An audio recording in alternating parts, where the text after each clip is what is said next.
کے بعد سے وہ نفرت کا دھارا صلیبی جنگوں کی شکل میں عالم اسلام پر ٹوٹ پڑا، اور اس کے بعد حال ہی میں جو فتح انہوں نے حاصل کی، نوٹ کر لیجئے کہ جہاں تک پروٹیسٹنٹ مذہب کا تعلق ہے وہ تو پہلے سے ان کی جیب میں تھا۔ یہ ویسٹ کا لفظ آپ نے پڑھا ہوگا اور اخبارات میں آتا رہا خلیج کی جنگ کے دوران۔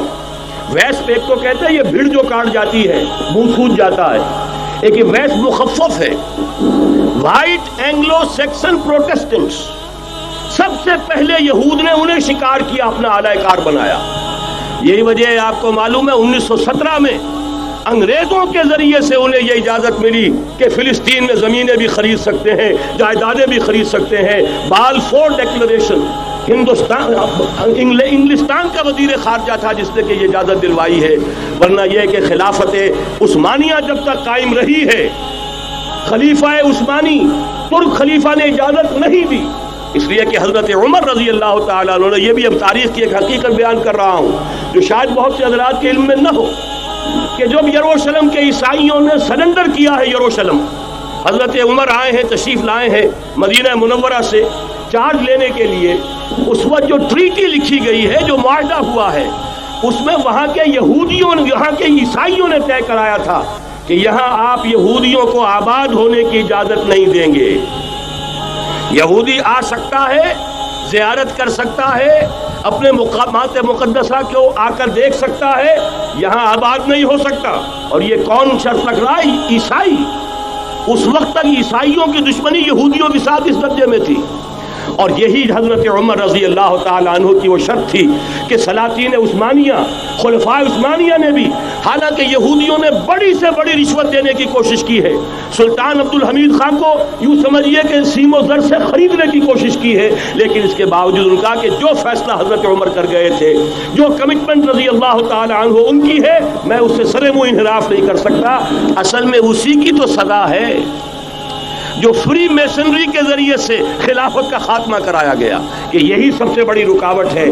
اگر خلافت ختم نہ ہوتی اور اگر کہیں جہاد کا اعلان خلیفہ عثمانی کی طرف سے ہو گیا ہوتا تو یہ کہی تھی بات، جب حضرت شیخ الہند رحمۃ اللہ علیہ جب یہ اسیری میں تھے مالٹا میں، تو وہاں کا انگریز کمانڈنٹ، اس نے چونکہ وہ کچھ مرید ہو گیا تھا یا کم سے کم عقیدت مند ہو گیا تھا، ایک روز حضرت شیخ الہند نے ان سے سوال کیا، اس شخص سے، کہ آپ لوگ ہماری خلافت کے پیچھے کیوں پڑے ہوئے؟ یہ تو بیمار، تم خود کہتے ہو یورپ کا مرد بیمار ترکی، آپ کو کیا ڈر ہے اس سے؟ آپ کیوں اس بیچاری خلافت کے در پہ ہیں؟ اس شخص نے جواب دیا تھا، مولانا اتنے بھول پن کے ساتھ بات نہ کیجئے، ہم بھی جانتے ہیں، آپ بھی جانتے ہیں، اگر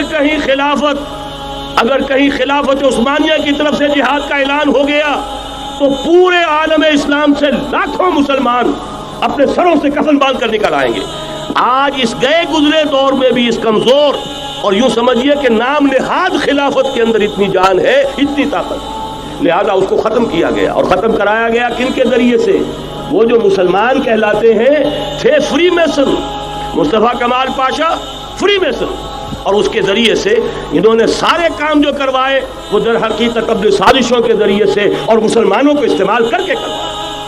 بہرحال بات لمبی ہو رہی ہے، پہلی بات تو یہ ہے کہ وہی نقشہ اس وقت کا آج بھی ہے جہاں تک یہودیوں کا تعلق ہے، لیکن فرق یہ واقع ہو گیا کہ اس وقت عیسائی یہودیوں کے تابع نہیں تھے، بلکہ عیسائیوں اور یہودیوں کے مابین دشمنی تھی۔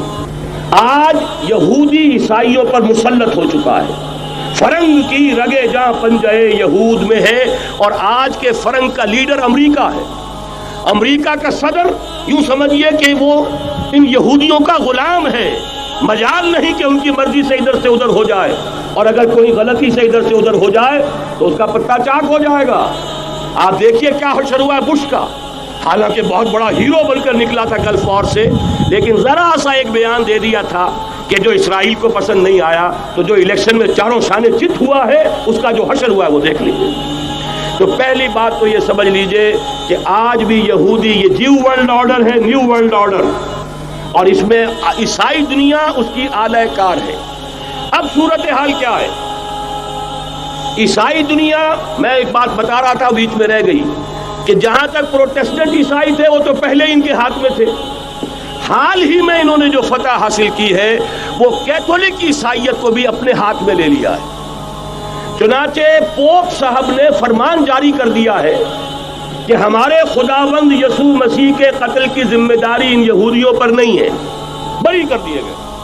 1900 برس کے بعد، بلکہ 2000 برس کے قریب ہو گئے، انہیں ایگزونریٹ کر دیا گیا، ایبسالو کر دیا گیا، ان پر ذمہ داری نہیں۔ نتیجہ یہ نکلا ہے کہ ابھی چند مہینے پہلے جو مذاکرات صلح کے ہو رہے تھے، جن میں یاسر عرفات بھی تھے اور یہ اسحاق رابین گیا ہوا تھا واشنگٹن، وہاں سے واپس آیا ہے تو روم میں رک کر پاپائے روم سے ملاقات کر کے تشریف لائے ہیں، انہیں دعوت دی ہے کہ یروشلم آئیے، اور ویٹیکان نے تسلیم کر لیا ہے اسرائیل کو، اور ویٹیکان کا اب جو ہے ایک ایمبیسی، اس کا جو ہے سفارت خانہ وہ یروشلم میں بننے والا ہے، اور پوپ صاحب بھی وزٹ کرنے والے ہیں۔ گویا کہ یہ گٹھ جوڑ اب مکمل ہو چکا، اب کہیں اس میں کوئی کمی نہیں رہی۔ اس یونائٹڈ فورس کے ساتھ یہ نیو ورلڈ آرڈر اس وقت عالم اسلام پر حملہ آور ہے۔ اب اس میں نوٹ کیجئے کہ اس وقت کی فضا ہے کیا۔ عالم اسلام میں سے عالم عرب ان کے شکنجے میں جا چکا، کیوں بنا کر کھڑے ہوئے ہیں اسرائیل کو ماننے کے لیے اور سر تسلیم خم کرنے کے لیے۔ انہیں بلا کر میڈرڈ میں پیش کیا گیا یہودیوں کے سامنے کہ تم جن کے ساتھ ایک ٹیبل پر بیٹھنے کو تیار نہیں تھے، میڈرڈ میں آؤ، آؤ اپنا قبرستان دیکھو، یہ اسپین کی سرزمین جہاں تم نے 800 برس حکومت کی تھی، یہ تمہارا قبرستان، یہاں آؤ اور بیٹھو اور ان کے ساتھ بات کرو۔ گئے تھے کہ نہیں تمام فرنٹ لائن سٹیٹس میڈرڈ میں؟ حالانکہ کوئی بین الاقوامی کانفرنس کبھی میڈرڈ میں نہیں ہوئی، یا تو یہ واشنگٹن میں، بعد میں وہ سارے معاملات واشنگٹن میں چلے، شروع وہاں سے کیا۔ اس لیے کہ نیوز ویک کا کچھ عرصے پہلے کور سٹوری جو تھی 1992 is the year of Spain. Why? 1592 was the year of the fall of Granada.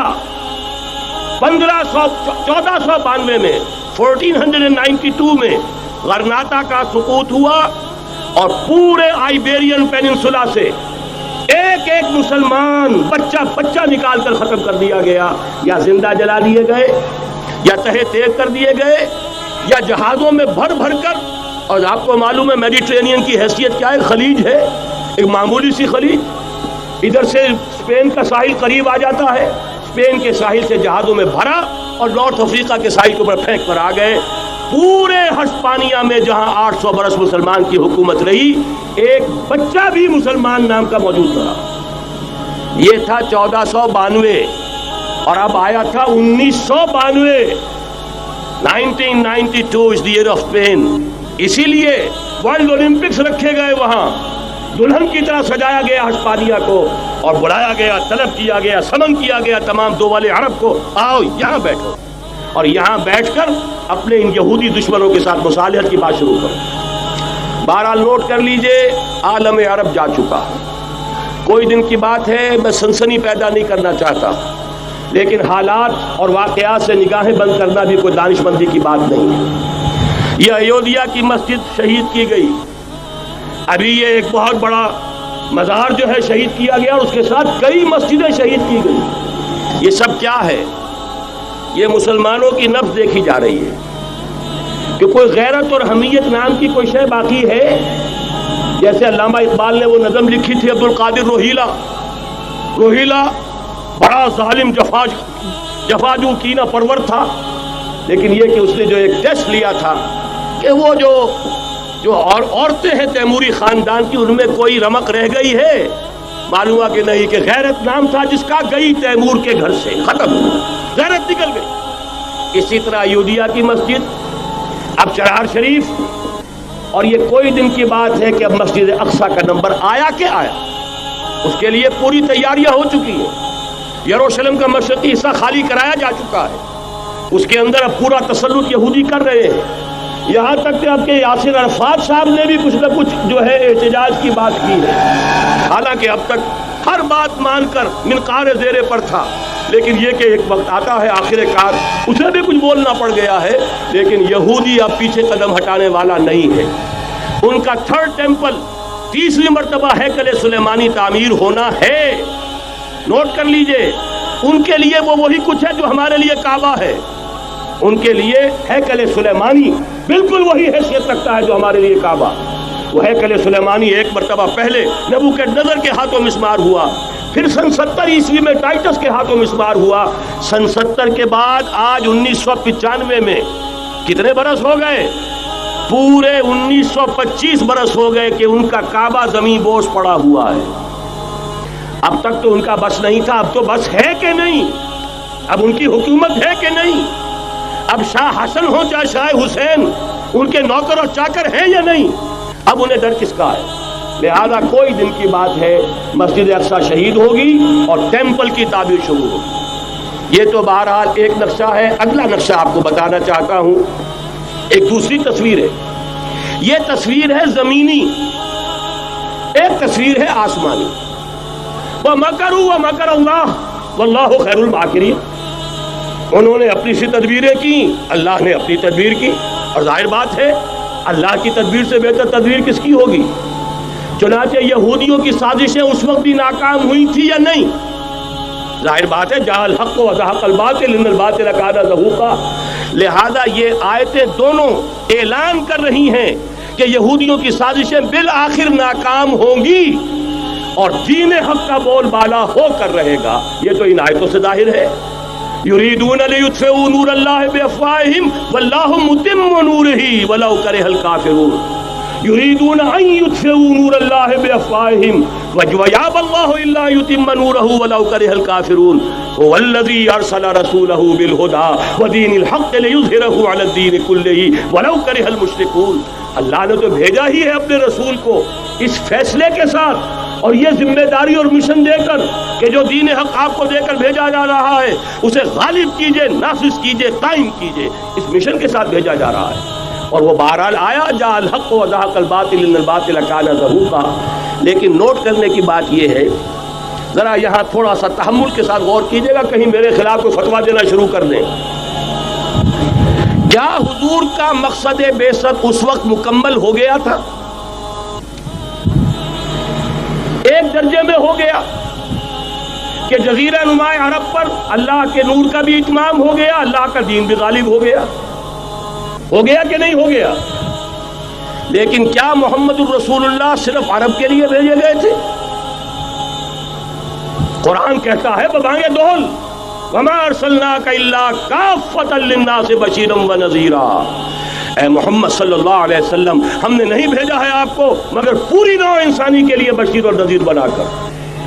تو جان لیجئے کہ یہ مقصد بعثت محمدی صلی اللہ علیہ وسلم بتمام و کمال اس وقت پورا ہوگا جب کل عالم انسانیت پر، کل روئے ارضی پر اللہ کا دین اسی طرح غالب ہو جائے گا جس طرح کہ محمد رسول اللہ والذین معہ صلی اللہ علیہ وسلم ورضی اللہ تعالی عنہم اجمعین، ان کے ہاتھوں سے، ان کے ایثار سے، ان کی قربانیوں سے، جن کا نقشہ آپ کے سامنے مولانا کھینچ چکے ہیں، ان کے ایثار، ان کی قربانیاں، ان کی محنت، ان کی جفاکشی، ان کی سرفروشی، ان کے جان تن من دھن لگا دینے کے نتیجے میں جیسے اس وقت غالب ہوا تھا کل روئے ارضی پر غالب ہوگا، تب کہیں جا کر مقصد بعثت محمدی مکمل ہوگا.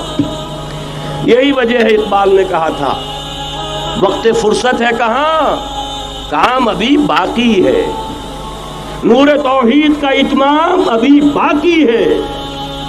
لیکن ساتھ ہی خوشخبری بھی دی تھی، یہ چمن معمور ہوگا نغمہ توحید سے. آئے گا وہ دور، یہ چمن معمور ہوگا نغمہ توحید سے، لازماً آ کر رہے گا.